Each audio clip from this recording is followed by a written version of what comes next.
No shelter ever asked me, like, are you in a good enough mental space that you can take your dog out every day?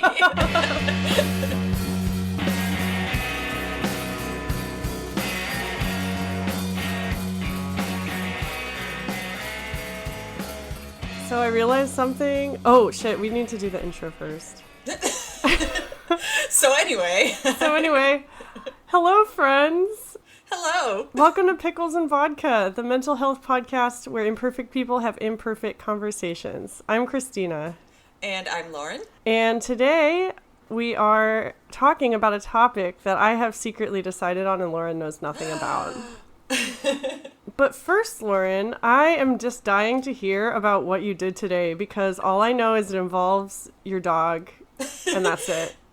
Yeah, so it was a event in Missouri, and I don't know, like 45 minutes from St. Louis where I live, and it was called Woofstock, W-O-O-F. Stop. I have to back away from the microphone because I know it's going to be loud when I react to these things you're about to tell me. And yes, so we both brought our dogs. I have some kind of like animal safe, like hair color chalk. So Pico had one pink ear and one blue ear and a gradient green tail. Oh, how did you decide on those colors? Do they mean something special or? No, I just felt like I wanted to make it kind of look cleaner than just like scribbling random streaks in them. So I was like, I'll do ears and tail. That's what other people do, but not Pico. Yeah. Pico's a classy pup. Right. So tell me about Woofstock. It was super, super hot and super, super humid. I think the humidity is around like 96% today. Ugh. It's about that here too, I think. Yeah. It's the worst part of the year where fall is so close you can taste it, but you have to get through the last few weeks of August that are like... Yep. And it was just at like a public park and tons of people were there with their dogs. Wait, back up. How did you hear about it?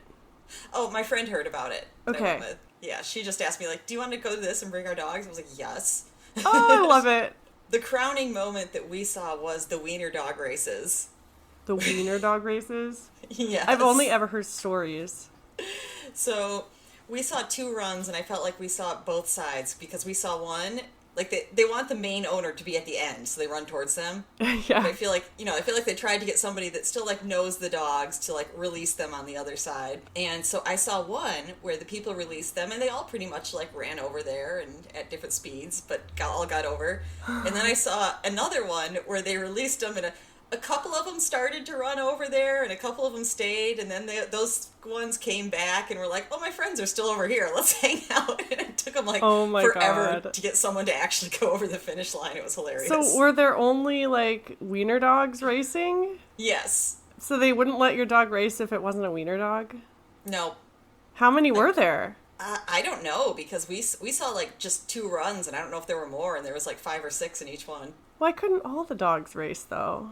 Well, I guess that would be kind of a disaster. Yeah. More so than it was. Pico would kick their butts. As tiny as he is, his legs are twice as long. Oh my god. Did he get a lot of attention? Oh, he did. How does he act around other dogs?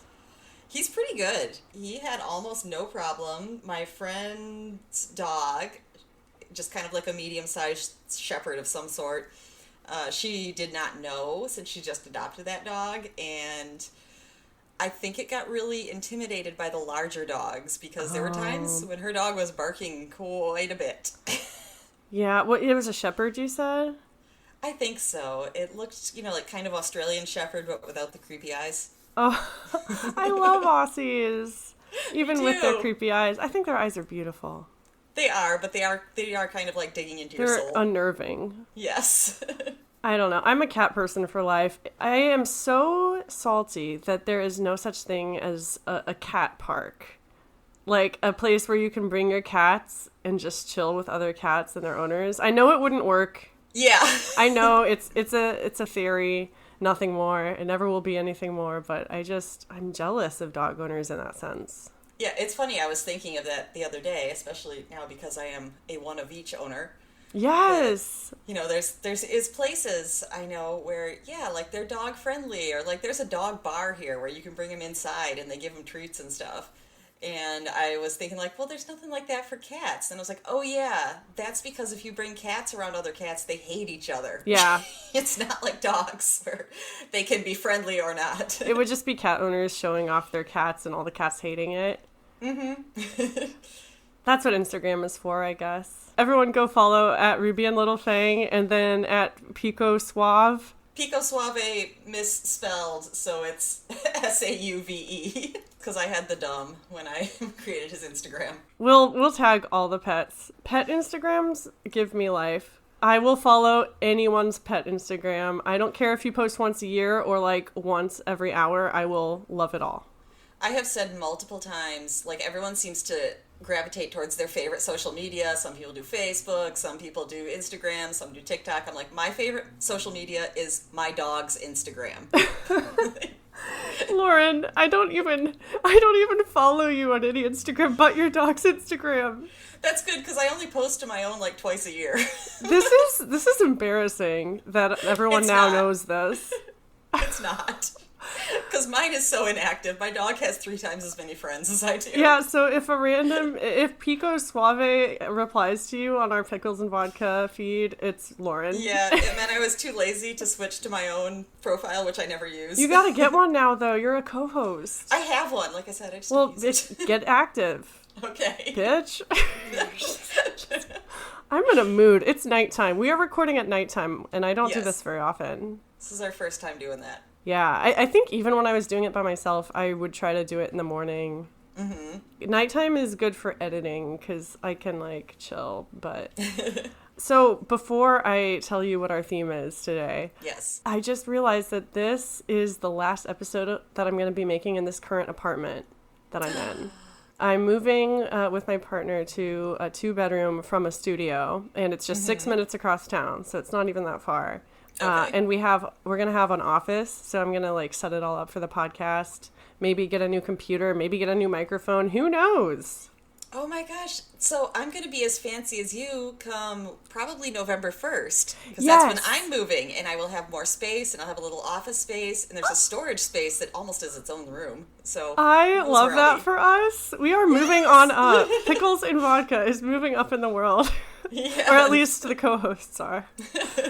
I'm feeling really emotional about it because, like, this is a really special apartment for me. I just, real quick, for new listeners, I started the podcast when I lived in D.C. back in 2018. I started it in the basement of the townhouse that I lived in with my ex after we broke up, but we still had to live together. So always fun. It was so awkward, and my little sister was living with us too, so it was like a sitcom, like the 3 of us just awkwardly, like we would just joke nervously all day. And stay far away from each other. Right. So I was in that basement, like covered in blankets because it was so cold when I started the podcast. Mm-hmm. Then I moved to Seattle by myself and I rented a room in a house with a stranger. And I had like the whole upper floor of the house. It was like a loft with slanted walls. It was pretty cool, but it got really hot in the summer. I remember doing a bunch of episodes there. My mom recorded an episode with me there when she picked me up from like rehab. And then after that, I moved to my first apartment ever as an adult. Like I think I was 28 and I got my first apartment. Mm-hmm. And that was, I have mixed memories of that place because like obviously I did a lot of growing there. I recorded a lot of like great interviews, but I also kind of like downward spiraled in that apartment. Yeah, that's what I was thinking. I'm like, I know you went through some shit there. Yeah, you know, I went through a lot of shit in that apartment. So the apartment that I currently live in is my like the best place I've ever had. It's like a 400 square foot studio. It's got hardwood floors and like it's just gorgeous. And it's been the place where I've really like taken recovery seriously and like grown in so many ways. And you know, I met my partner and he moved in and now we're about to leave. So a lot of mixed feelings. And I also really appreciate this podcast because it's been like the constant through like this really whole neat time. To think of it that way. Yeah. Yeah. But I just wanted to say that because it's special. I won't miss like the creakiness that goes on here. Okay, so are you ready for this brilliant idea that I have? I am so ready.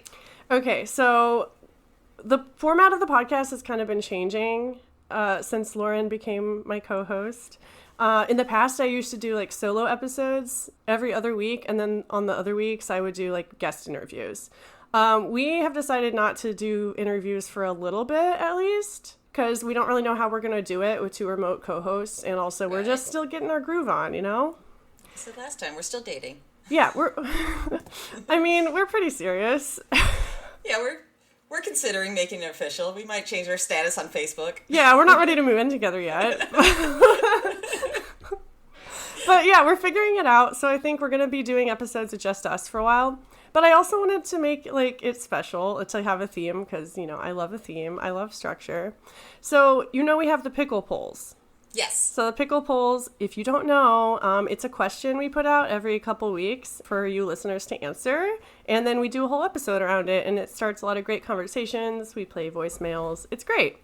But then we still need like the week in between to fill up with content, right? So I was thinking every other week that we do these like looser format episodes, one of us can pick a topic, and we can kind of run the show.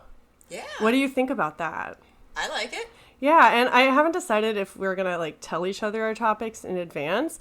I think it'd be fun to be a surprise. Kind of like, the surprise. Yeah.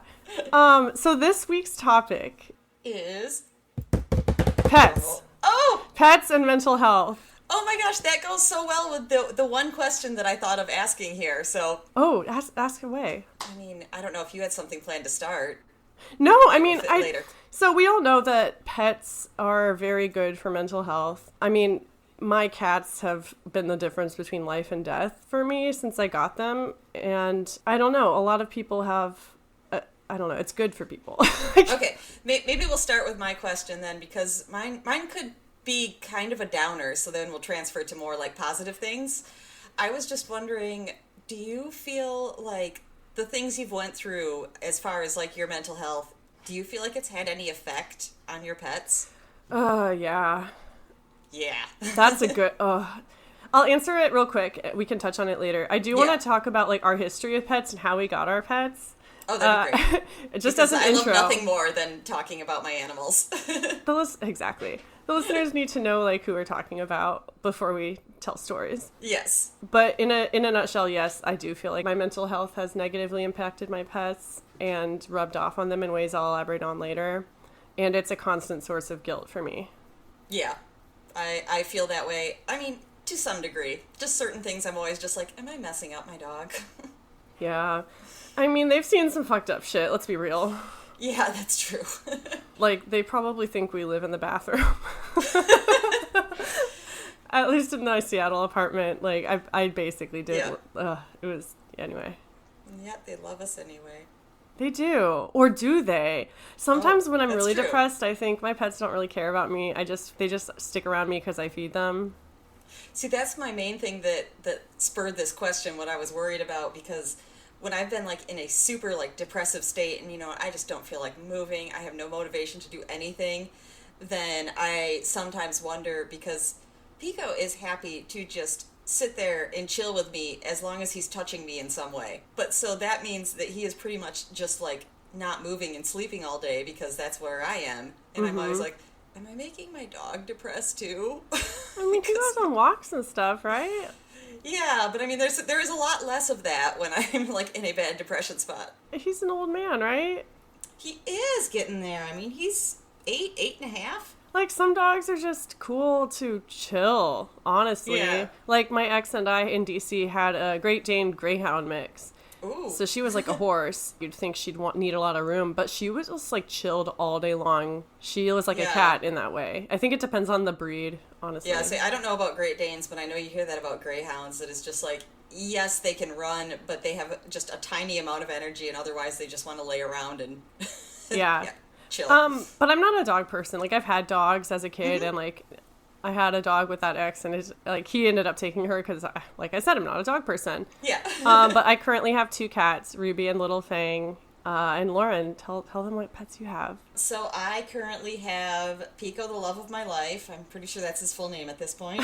Pico Suave, the love of my life. Yes. The sweet little pup that I adopted at about 2, and now he's like 8.5.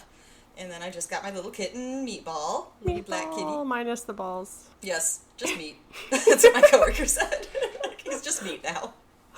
Oh, yeah, we talked about that on the last episode. Yeah. Before this, my first pet, like, on my own was a black male cat, and I had him, Gypsy. I had him for, like, 10 or 11 years, so having another little black boy kitty is happy.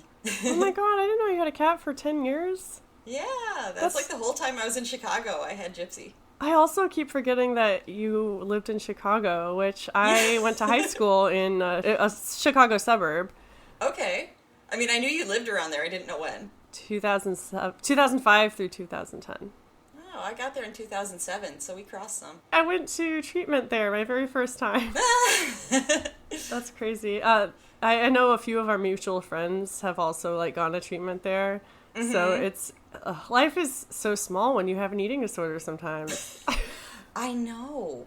That's well, because the treatment centers are so, like, spread apart. Like, if you're from a certain region, you all tend to go there. Yeah, and that is a crazy thing. We're getting on a tangent. Remember, tangents I love it. are fun. It's fine. I'm about to break it by telling our pet stories. So okay, but I was just gonna say, yeah, that's something that I've run into, like, when I had to go to a couple of treatment centers, and of course, you're there for a while and you start talking to people and it's like, oh, let's add each other on our social media or whatever. Yep. And someone would see a friend of mine that I talked to in 2002 on LiveJournal, and they're like, how do you know this person? They're like, I went to treatment with them like 5 years ago, and I was like, oh, yeah, cool. You are literally Eli into the bone. Oh, no. Or at least, like, one of the side characters. Yeah. Oh my God, that's wild. Okay, but pets. Yes. So, real quick, I'll tell the story of how I got my pets. So, Ruby, I was living in Austin, and I had just started dating the man that I would eventually move to DC with. And he lived an hour away, so I would often go over to his apartment, like, after I got off work at Starbucks at, like, 3, and then I would just chill there until he got off work at 5. Oh my God. So, the morning that we found Ruby, he texted me early in the morning on his way to work, and he was like, oh my God, look at this kitten in my parking lot, and he sent me a video of her, and he was, like, in a suit on his way to work, and he was like, she's so cute, she ate some food, and then I was like, oh my God, what if she was still there? And so I'm, like, 6 hours later, I get there, and she's still there, and it's now, like, 100 degrees, because it's summer, it was July, and she was in, like, under a car, and these kids were, like, walking by with their dad, and they were, like, trying to grab at her, and, like, they were being super loud, and I made up my mind right then, like, as soon as I could, I would, like, grab her. Like, yeah. So they disappeared. I got her to come out. I took another video of her just, like, cuddling with me and eating food out of my hand. I'll post it to the socials.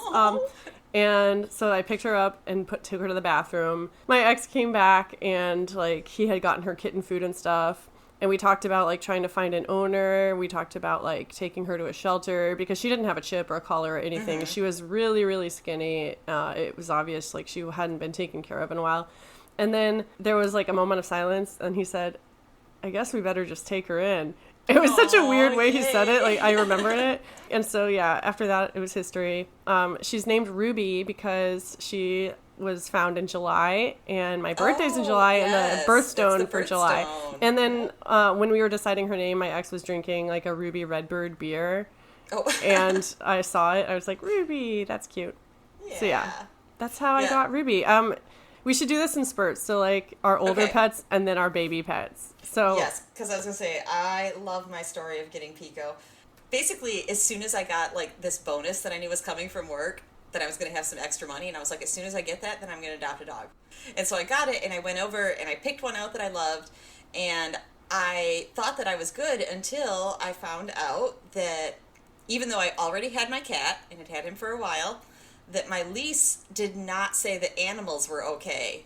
They were only okay by, like, specific permission from the owner. So I didn't realize, like, that I'd just said, like, oh, this is my cat. And they said, that's fine. So it was a weekend, and I couldn't get a hold of them to, like, say they're okay with it. And so this, like, dog that I found and I liked, she's really cute, then had to let that one go, and I knew, like, it's a high, what word am I looking for?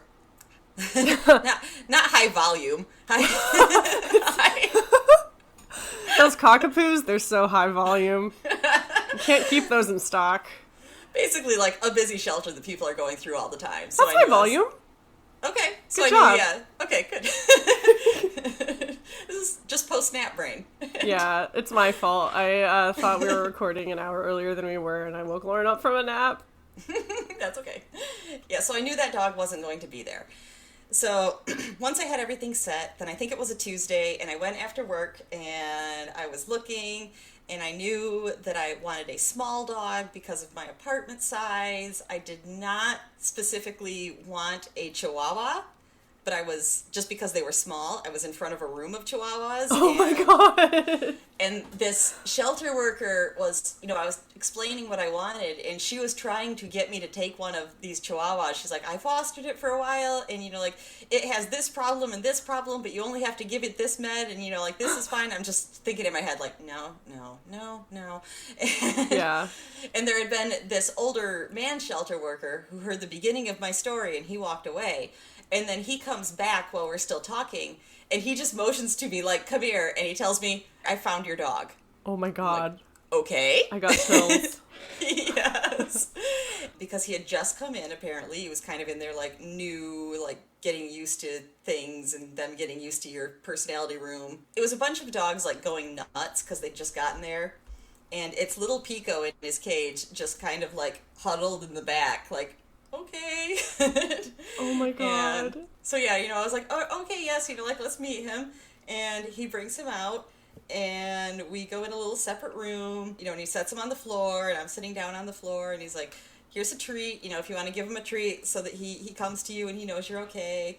And I hold it out, and I mean, Pico is like head down, tail down, like afraid to even look up. He's just slowly coming forward, like, okay, can I eat the treat? And, and I give it to him, and then he still really timidly I'm sitting cross-legged, and he just crawls into my lap, like, is this okay?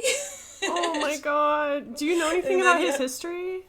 I don't. When I got him, and this will probably come up talking about how pets are good in some ways, he was very dirty, he was very scruffy, and he was very skinny, so much that for the first, like, 2 or 3 months of his life, I felt afraid to pick him up because I could feel his bones so much. I just felt like they were going to, like, it felt like they were going to crumble to dust under my hand if I put any pressure on him. So I was just like, oh my God. Oh, honey. Oh, I thought the door creaking was Meatball meowing in the background. Oh. He's like, talk about me. Yeah. Hey, I'm cute. Oh, I love that story so much. Pico's so like your dude. He is. Like, I was thinking when I, by the time I lived alone with Ruby, the thought occurred to me that this is my roommate. Like, I have a roommate, and she has a personality and a temperament and things she likes and she doesn't like, and I have to respect her. And it's like, yes. So that's the story of our OG pets. Now let's talk about our babies. So, yes. I had Ruby for 2 or 3 years on my own. Yeah, 3 years. It was just me and Ruby. We did everything together, good and bad, which we'll talk about later. But when I got my own apartment, I really wanted to get a kitten. When COVID first hit, I got laid off my job, and so I sheltered in place with my parents for 6 weeks in Virginia.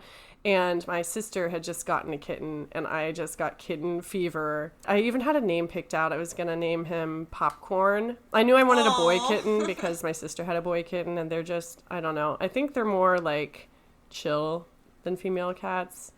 Possibly. I definitely think that it's true that people say that black cats have a good temperament. And oh yeah, well, that's the thing. I wasn't supposed to get a black cat. I got kitten fever. I moved back to Seattle, and I had decided I was going to get a kitten. I got another litter box. I got a cat tree. I got all the stuff for a kitten, and I found the kitten I wanted on Craigslist. It was a black and white fluffy kitten with blue eyes. Ruby is a Maine Coon mix, so she's really floofy.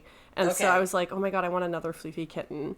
And so I had borrowed my friend's car to drive to Olympia, which is an hour away from Seattle, to pick up this kitten. And an hour before, they basically, like, ghosted me. They hadn't been responding to my messages. And then, like, 30 minutes before, I tried calling multiple times, didn't get an answer. And so I was just in my friend's car. I was like, well, shit, I'm getting a kitten today. Yeah. So... Some way, I'm coming home with a kitten. Exactly. And so I went straight back to Craigslist, and I found this litter of kittens. They were all black, but one of them didn't have a tail. And that's the one that I was like, I need him. And so I drove to Olympia, and this 12-year-old girl hands me little Fang through a window of a minivan. Her mom's driving. I have the pictures I took in the car with him. He was so fucking tiny, and right away he started screaming and, like, exploring everywhere. Aww. But yeah, that's how I came to get little Fang. Aww. Tell me about Meatball. So Meatball is a very new addition for me. I probably got him about a month and a half ago. I mean, he's only, 4 months old now. He was some friends of mine. They had recently, I think they had they have a lot of animals. And they had 2 cats. They were mostly outdoor cats, but they were theirs. And 2 of them had died recently. And also, they had 4 dogs and one that, sorry, Pico's trying to get my attention. That's going to happen a lot during this episode. Yes. And one of their dogs that I think was their oldest, and the husband in particular, like, I think he had that dog before they got married. You know, it was very much like his ride or die dog, and had him forever, and they just had to put him to sleep. So they just had, to say goodbye to a lot of animals, and then the wife apparently found 3 little kittens. And in light of all that, she wanted to bring them home. First, they were planning to only, foster them. And then they did decide to keep one, which I thought would happen. Yeah. Foster failure. Yep. The couple, they were he was one of the people that I was in the band with for a while. So I actually showed up for band practice, and that's what his wife was there, and she just said, Lauren, I think you need Meatball. And I'm like, I need a what? Excuse me? Yeah. You don't know me. Right. You don't know what I need. Lady, I'm a vegetarian. Wait, are you really? Yeah. Oh my god. Me too, mostly. Yeah. But yeah, so, then she explained that they were the kittens, and especially then, they were very, very tiny. I think she said they were 8 weeks old when I first met them, and, Meatball was the one that came out and let me hold him, and I think that pretty much did it. I didn't say so then, but I went home and I just kept thinking about him, and in a week or so I was like, yeah, I think I want to adopt him. You got the fever. Yeah. That is such a blessing when a kitten just drops into your life. Mm-hmm. We should all be so lucky. And the funny thing is I got Gypsy as a kitten. I tried to introduce a cat before. I did not want a kitten. I said, I've already done this. I've paid my dues. Yeah, but the cat I tried to introduce was a cat from hell, and unfortunately it didn't work out. I felt terrible having to give him back. But that happens sometimes. People shouldn't view it as a personal failure. Yeah, I really was only okay with it in that I knew, talking to the shelter in the first place, that they were clearly a very good shelter. They even said, they were like, if this doesn't work out, please bring them back to us. Don't try and rehome them yourself or anything like that. We'll take care of them. That's it's fine. Amazing. Do you want to give them a shout out? Yeah, it's called 10th Life in St. Louis. That is such a great name. I know. Also, I want the title of this episode to be Room of Chihuahuas. Love it. Maybe, we'll see. But yeah, so that cat was the cat from hell, and then, I end up with a kitten, even though I said I didn't want a kitten because they're crazy, and I keep telling my friends, I'm like, yes, he's crazy like a kitten is, but you know what? He's been easier to deal with than that insane cat that was 4 years old. Yeah, every animal is so different. Yes, so Meatball is here to stay. He's a good guy. Meatball is here to stay. We love Meatball. Yeah. So that's all of our pets. Mm-hmm. So basically, I don't really have a plan now. I just wanted to talk about, the effect that pets have on your mental health. And like we said earlier, there is sometimes a lot of guilt that can happen. So, like, if you do have mental health issues and you want a pet, what should you be asking yourself? Like, what are some things... I don't know what I'm trying to ask here. Like, how do you know if you can even take care of a pet? Because that's the question, like, I was asking myself when I got Little Fang. I don't know if you can necessarily know, but I knew the basics that pets entailed, so I know I at least asked myself, knowing that I'd been through some points where I just, like, can't even, like, get up, that I was just like, okay, if I get a dog, I have to take him outside every time he has to go to the bathroom. I have to know this. I have to take him for a walk at least once a day. I'm like, am I prepared to do this even when I really don't want to? Yeah, and that's, I mean, pets are so good in that way, in that they kind of force you to have something to be responsible for. They get you out of the house in some cases. They get you to engage with something outside of yourself and take care of something. And for me, like, it was nice to know that I could do that. Like, maybe if I can take care of this animal who's completely dependent on me, like, maybe I can take care of myself or even other people, you know? It's very empowering in that way. I've heard that about the kind of, like, the journey, like, people that start AA, and they're like, at a certain point, you can get a plant, and then you can get a pet, and then you can handle a relationship with a person. That is a great call, honestly. I even thought about mentioning plants at the beginning of this, because I know not everyone can have pets.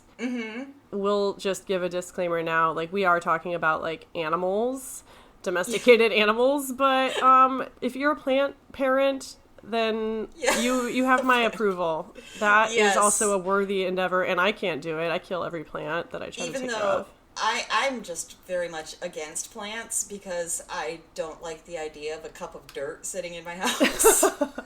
All my plants are fake. Yeah, that's what I'd have to do. So yeah, I guess going in, you should know that pets are a big responsibility. You shouldn't take them lightly. Like, we should just get all the disclaimers out of the way now. Yeah, I mean, they're obviously a financial responsibility, which you should know. Yeah. And usually, shelters are pretty good about that. I know, like, I got asked that every time I adopted. They were just like, how much are you prepared to spend per year for this animal? So, yeah, right up front, I would say make sure you're financially able to take care of a pet and take care of any unexpected, like, medical bills that might come up. If it's a baby pet, like, spaying and neutering them is super important. Going to need a lot of vaccines in the beginning if they're babies. Exactly. So just bear that in mind. Besides knowing yourself, like, no one can know if you're ready for a pet than you. No shelter ever asked me, like, are you in a good enough mental space that you can take your dog out every day? Oh my god, don't give them ideas, Lauren. I know. You're gonna blow our cover. Well, it's hard enough, I feel like, to adopt animals. I mean, I was just adopting a cat the first time, and I was like, do you want a blood sample? Do you want a promise of my firstborn child? I mean... See, one of my pets I found in a parking lot, and the other pet I found on Craigslist. So, like, I don't know if I endorse that, but like I said, if a cat falls into your lap, maybe the universe is trying to tell you something. But once you know you're ready to have a pet, and you get a pet, I think it's really, really good for your mental health. Mm-hmm. There's just something about knowing that you're not alone. Like, I know the first night it was just me and Ruby on our own. I was so happy to have her there because I don't know what paths my mind would have taken if she hadn't been there. Mm-hmm. It was a scary, some might say sad situation, but I didn't feel alone because I had Ruby. For Pico, having never had a dog before, and, they told me that he pretty much seemed house-trained, but I didn't know how he's going to react in a new space, even if he is house-trained. So the first night, I kept him in his crate all night, and I was thinking that first night, like, maybe we'll transition into sleeping with me, and, if that works okay, maybe he can stay in the bed a few nights a week.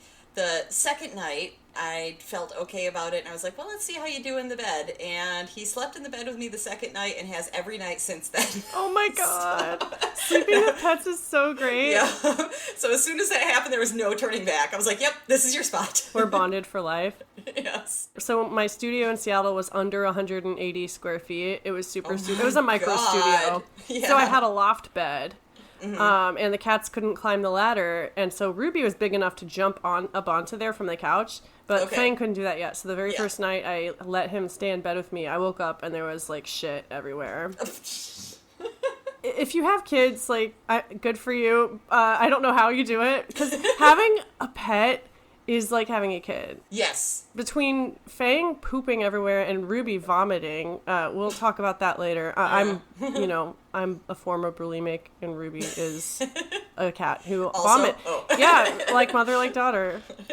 It's wild, truly. Like, we both have really crippling anxiety, and we both vomit everywhere compulsively. I don't know what it is. Well, Pico and I both have trouble getting our eating on track when we're in a new situation, so I guess we're similar too. What do you think about the theory that, like, pets become their owners or owners become their pets? I mean, I worried about it as far as the depression thing. I felt like that was transferring to them. Okay, you're taking it real serious real fast. I'm sorry. I'm just kidding. I joke when I'm, like, don't know what to say, and that struck a chord. So, yeah, keep talking about it. Yeah, because I was going to say, I have honestly worried my own habits around food and things like that. I have worried that they will transfer to pets. I don't feel like they ever have. But sometimes I do wonder, like, oh my gosh, am I feeding them less than I should because I, think that I'm rationing it correctly? Or, did I think, like, they seemed a little heavier today, so I'm, giving them a little less? Oh my God, I've found myself thinking that way too. Yeah. Like, Ruby had to lose weight for a while, and it kind of fucked me up, honestly. Because she just is so desperate for it, and, like, I can't give it to her, and it reminds me of, like, being on a diet, and, like, it's just not a good feeling. Yeah, Meatball seems to want, like, everything I can give him as well. And I'm like, you're a kitten and you're growing, I know, but I don't want to overfeed you and immediately turn you into a balloon. Yeah. so yeah, like, I have to stop at some point.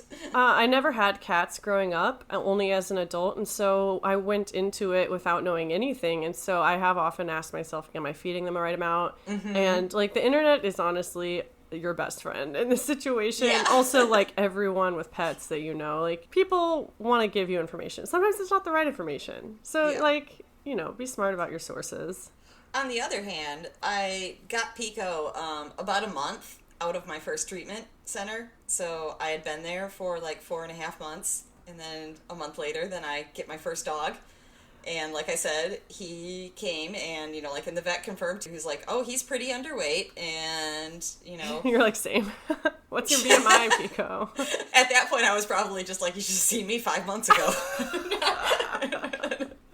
I'm dead. I don't know if I've properly conveyed it, but Pico is quite tiny. He is about 6.5 pounds. Oh my God, he's smaller than Ruby. He's smaller than Fang. Yeah, I'm waiting for the time when Meatball's going to be bigger than him. It's coming soon. But so when I got him, I think he was like 5.7 or 5.8, and that's what I remember. The vet told me, like, you can tell that he's underweight because you feel this and this and see this, and he's like, he should probably gain about a pound. I was like, that's adorable. I have to help you gain 1 pound. That's like 1/6 of his body weight. I know, and I thought of that. But, like, I understand, but it just sounds so much, like, if somebody had told me, like, well, we need you to gain a pound, I'd be like, okay. Bet. But, yeah, I think the point I was originally trying to make is because of that, I did feel like he was good for me in the beginning, right out of treatment, because, I did feel like he was very fragile, and I was worried about him, and I knew I had to help him do that. And I remember, like I said, in new spaces, he doesn't really want to eat very much, and he kind of ignores his food. So at first he was doing that, and I would sit down in the morning, and I would just, like, grab, like, a protein shake or something like that, and I never did breakfast. But, like, this time I would. So just, like, anything that I would grab was a big difference, and I would just plop down on the floor with him with his food in front of him and be like, I'm having breakfast, why don't you? Like, let's sit here and have it together. Yes. So when I am in a guilt spiral and or really depressed, I will often feel guilty for quote unquote using my pets for my own personal growth or like as some sort of crutch. Okay. Do you ever feel that way? I don't know. I'm not totally sure what you're talking about Like, I got a pet to fix myself or something. Or, like, I have pets so I won't kill myself, you know? I mean, obviously that's not the only reason I have them. I love them, but, like, they have helped me in those areas. But, like, sometimes I think this feels a little exploitative, you know? Like, I don't know. I agree. I did work, I mean, not so much with Meatball because he just kind of came like, surprise. Yeah. But definitely with Pico because, like I said, I was out of treatment for 1 month and then I got him and it just kind of felt like, am I just trying to fill a hole? Yeah, and I think we've all asked ourselves that with any good thing in our life, you know? Yeah. But also, they are animals, you know? It's not like having an actual child. I mean, Right. you know, I do get to leave him alone all day. It's Yeah. not, you know, like leaving a 2-year-old. Like, have fun, I'm going to work. I mean, it can be a mutually beneficial relationship, and there's nothing wrong about that. You know, as long as you are making them comfortable and loving on them, like, reap the benefits, because there's so many benefits. Mm-hmm. I mean, something I love right now, because Meatball is actually turning out to be very snuggly, and Pico gets jealous about that, but but sometimes I will just be, like, chilling out, and one of them will be on either side of me, and they'll just both be cuddling up to me, and I'm just like, this is a life. This is so yeah, good. there's nothing better than having your pets, like, snuggle next to you, and just, you're drawing energy from them, and they're drawing energy from you. It's just, like, very beautiful. Yes, I agree. Now I'm just thinking of all the times that, like, I was, like, throwing up or, like, high or whatever. My pets were just, like, chilling. Yeah, let's get into the dark times. You alluded to that earlier. I know. Part of me feels nervous about talking about it because, like, you have to know I'm a really good cat mom. I buy everything for them. I take care of them before my own needs, honestly. And I would never do anything to hurt them. With that said, I do have mental illnesses, and sometimes I don't take care of myself, and that does impact my ability to take care of them. And it makes me feel bad. Yeah. It makes me feel really bad, and I don't know necessarily what to even say about it, except that it happens. Like, I don't know. What are your thoughts? Well, I'll tell you a story. Tell me a story, please. I feel like yeah. such a shit trash person right now. Oh, no, I'm going to go ahead and get, like, super vulnerable and feel like a bigger trash person. Oh, goodness. So, this was between the first and second time that I went to treatment, and I think I knew at this point, like, the second time was coming up pretty soon. And at that point, not only was indulging in all of the old eating disorder behaviors, but also I just didn't want to be in my own head at the time. So I don't feel like I have the traits so much of actually being an alcoholic, but, you know, like, at this specific time, I just didn't want to be in my own head, and that was a way to get out of it. So I was drinking quite a bit every night as well. And especially, you know, like, I'm restricting as well, so I'm drinking on a pretty much empty stomach, so that always goes well. Yeah, Blackout City. That's a super smart idea. It's called being economical, Lauren. I'm a cheap date. Oh my god, I hate it so much. Yes. But so, you know, like, one night I misjudged, and again, I can know, like, how many drinks, like, will get me just kind of, okay, but I'm not drunk. But when you aren't eating anything, that can suddenly turn on you very fast. Yeah. So suddenly, yes, I was much drunker than I meant to be. And I had hardwood floors, and I had a wooden stool in my bedroom. I'm sure that it's because I had recently had to step on it to kill a nasty bug. All right. But so because of that, this wooden stool is in my bedroom, and I hit a slick spot on the floor, and it was a fall where I just felt like instantly, I remember feeling like, this is not going to be good. If I put my hands out, I will probably, like, break my wrists or something. So I immediately just, like, pulled everything inward. But what happened is my one side smashed onto the stool.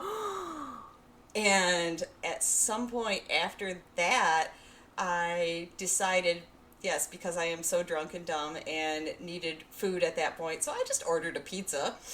As one does. Yep, crawled into the middle of the floor and slept until he knocked on my door, and then, you know, got it, thinking, like, oh, you know, like, that's going to be a bruise, and that's going to feel bad. When I woke up in the morning, I couldn't shift from, like, sitting to standing or standing to laying down without involuntarily screaming. Fuck. it just came out of me, and I was like, I'm not even trying to. Where's Pico during all this? He's just standing around and watching. So that's why I feel like... And what happened is I actually broke 2 ribs. That's why it hurt so much. It was a Friday the next day, and so, I had to call into work because I couldn't move, and I was getting a dog walker to come in the middle of the day, Mondays, Wednesdays, and Fridays. So he was supposed to come on Friday, and I was sure to let him know right away. I was like, just so you know, I'm going to be in the apartment, but I honestly don't think I can move, so still please come and give him a walk. I think, that moment when pets see you like that is worse than, them walking in on sex or something. Yeah. Because I don't remember, obviously, so much the night when I was almost blackout drunk.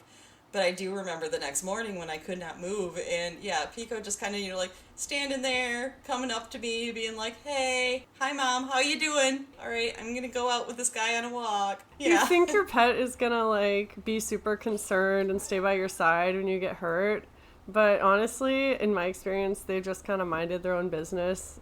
Oh, I think he absolutely was the next day. He was like I said, I don't know what happened that night. Maybe he was licking my hair while I was sleeping in the hallway. Ruby eats my hair if she's trying to get me to wake up. Mm-hmm. I had a very similar story with Ruby. I ordered a ton of binge food with Uber Eats one night, and I didn't wake up. There were one instance where I didn't wake up, and then another instance where I just blacked out in the middle of it with the food all around me. Uh-huh. And I woke up and Ruby was just on the other side of the room watching me, no big deal. She didn't even try to eat the food, which I'm super grateful for. But yeah, they've seen us at our worst. Nothing against you, but when you described that, I just felt I feel the guilt of seeing them just watch you oh my God. Yeah. And I think Poor pets do teach us a lot about how to handle emotions.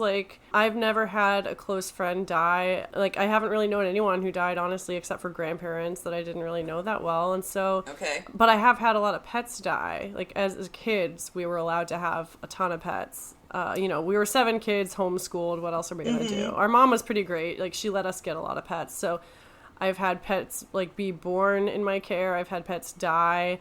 And it really does prepare you emotionally for some things. So I've had people close to me die, but I have not really experienced a pet dying, and I'm terrified. See, that sounds not worse. It's an interesting situation because it was someone that had watched Gypsy for me before, but was not necessarily a friend of mine. I wouldn't really have contact with her.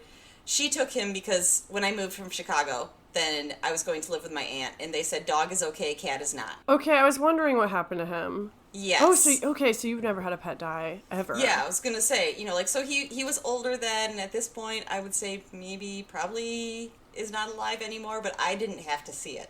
Yeah. It sucks. One of my dogs as a kid got hit by a car. I think I was 10 or 11, and that was really rough. It was very unexpected and violent. And I don't know if I've had any pets die of old age because, they were either, fish or rodents. Yeah. Or, they I did got have a sick. Hamster die once, so I guess I've had a pet die, but I wasn't super connected to the hamster. it's traumatic in its own way. Mm-hmm. I feel like we should talk about that some more. Yeah, that is something maybe a year or so ago. I know I had to discuss it in a full therapy session because it was so traumatic for me. I had this dream that Pico likes to often, sometimes he cuddles against my chest at night, but usually he settles snuggled against my back. And I had this dream, and it was one of those really realistic dreams. Nothing is weird about it. I was just waking up in my bed, and Pico was against my back, and I turned around, and he was cold and not breathing. Oh my God, I've had moments like that too with my pets where they were just sleeping so deeply or yeah. Oh my, that is the worst feeling. Yeah, I've had that, in real life where it concerns me, but this was a dream where, he actually was dead in that dream. Holy shit, that's so scary. Did you just hug him extra tight when you woke up? Oh my gosh, he got so much attention for the whole next week. And like I said, I had to bring that up in therapy because I was just I know, it didn't happen, but it was one of those dreams that feels super realistic. So, it felt like I went through a trauma. Yeah. It's good to process it now because, even if a pet dies of old age and has a super long life, it's never easy. No. This is such a downer, but, like, it happens. Yeah. You know, and people who do struggle with mental health, I feel like, are extra susceptible to being traumatized by something like that. Yeah. At the end of the day, if you love it, the pet, and you take care of it, and, like, you're the best pet parent you can be, they're happy. That's all that matters. Like, they had a good life. Yeah, I feel like these things can happen, you know, at the danger of, like, maybe you are too connected and too dependent on your pet, but it's not hurting the pet if you are. Exactly. Do you have anything else you want to talk about pets and mental health? And I've told Pico since I got him that he has to live until he's 20. How old is he now? 8? Yeah. All right, Pico, got 12 more years. Yep. Cats can live, like, well into their 20s. Well, yeah, that was the good thing, too, about adopting Meatball as a kitten, is I was like, okay, Pico's kind of getting to middle age, and you're a kitten, so yeah. At least there'll be a life in my house, for sure. Yeah. The other day, I joked to Brett that, like, something about having Ruby when I was 40, and then I was like, oh, actually, that's not a joke. She could very well be alive, because I'm 30 now, and she's 6. Oh, yeah. So that's possible. It's very possible. It's so weird. It's almost like you have to be responsible and stick with your decisions. I mean, my friend kind of pooped out on me and just sort of, like, started ignoring me, so I guess we're not friends anymore. But before then, she had 3 cats, and when we last hung out, they were, I think, 17, 15, and 14. And the 17-year-old cat, he'd always been a big cat.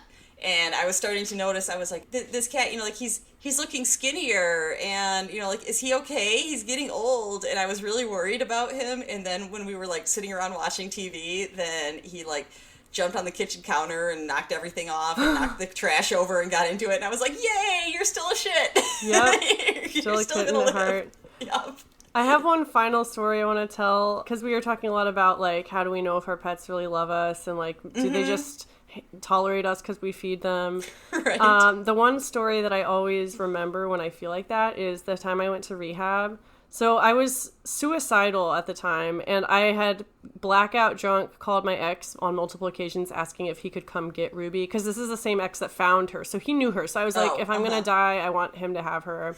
And he, like, told my parents, and all this stuff happened. I ended up getting her into the care of my friend from outpatient treatment. Mm-hmm. We were the only 2 women in this group of, like, alcoholics, and so we had each other's numbers, and I was, like, at the end of my rope, and I called her and arranged for her to take care of Ruby. She then ended up driving me to the ER, and I went to treatment and all this stuff. Wow. So when I got out of treatment, the cat This cat. Ruby had been with her for 11 days in the house where she shared with her father. Mm-hmm. He actually died a few months after that of cancer. It was really sad. I didn't know he had cancer at the time. It might have happened really suddenly. But anyway, He developed this really strong bond with Ruby while I was in treatment. And she would only come out from under the bed when he would come in with her food. But other than that, they told me she did not come out really at all. So the day that my mom picked me up from the hospital, we drove back to Seattle. I walked into the house, and immediately she, like, darted out from under the bed. I, like, had sat down on the floor. She jumped onto my lap and just started loving on me. And that is not Ruby's personality. Ruby is very standoffish. Yeah. Even to me, like, she's not always lovey. And so I think about that moment every time I start feeling inadequate as a pet parent, because you do have a connection. Like, I can't tell you the science behind it, but animals are they know things. I will tell you my counterpart to that then. Please. Is I've done some long car trips with my mom sometimes, and we did one last year, and when we would stop at a gas station, I'd go out and pump gas, and my mom would go and, like, use the bathroom or whatever, and then I'd say, like, okay, you know, like, sit in the car with Pico while I go use the bathroom. And she said that she would sit in the car, and he would jump up on the dashboard, and she said he would watch the door that I walked in, and she was just like, his attention was unwavering until you walked out. Oh, I'm gonna cry. Yeah, even, you know, like, she's another person in the car. He's not just left there alone, but he is just like, where is my person? Pets know their people. Mm-hmm. Everyone just go and hug your pet, or think about getting a pet, or get a plant. Yeah. You know? Or get, like, a virtual pet. Hug a stuffed animal and pretend like it's your pet. I think I did that first, actually. Oh, yeah. Stuffed dog. I know tons of people as adults with stuffed animals. Yeah. It's not weird. Hug something and love them. Hug something furry, or not furry. Just hug something. Yeah. Just hug yourself, man. But yeah, that's the pet episode. At least the long overdue episode about our pets. So now when I'm always talking about them, you know about them. We'll post a lot of pictures to the Instagram, don't worry. Before we say goodbye, I just want to remind everyone there is a pickle pull out that we will be talking about next week. It is about burnout, which I have talked about recently. So if you have experiences with burnout or tips for avoiding it, or just want to share the crazy story of how your life spiraled out of control due to burnout, tell us. And I've made it my goal to try and get better about this because Christina said that she does not like to do this, and I don't really either, but I'm going to make it my mission is to promote us. So since I'm not prepared for this today, just leave a review on Apple or things. Just do it. Thank you. Please say we're good if you like us. I noticed we have 11 Spotify ratings. Oh, I didn't even notice. I'm so bad. This is why I needed Lauren. But yeah, if you rated Pickles and Vodka on Spotify, thank you so much. Yay, we have a 4.8 rating. Let's make it 5. Sweet. Do it for Pico and Meatball and Ruby and Little Fang. Yes. And yeah, we'll see you next week. All right. Bye.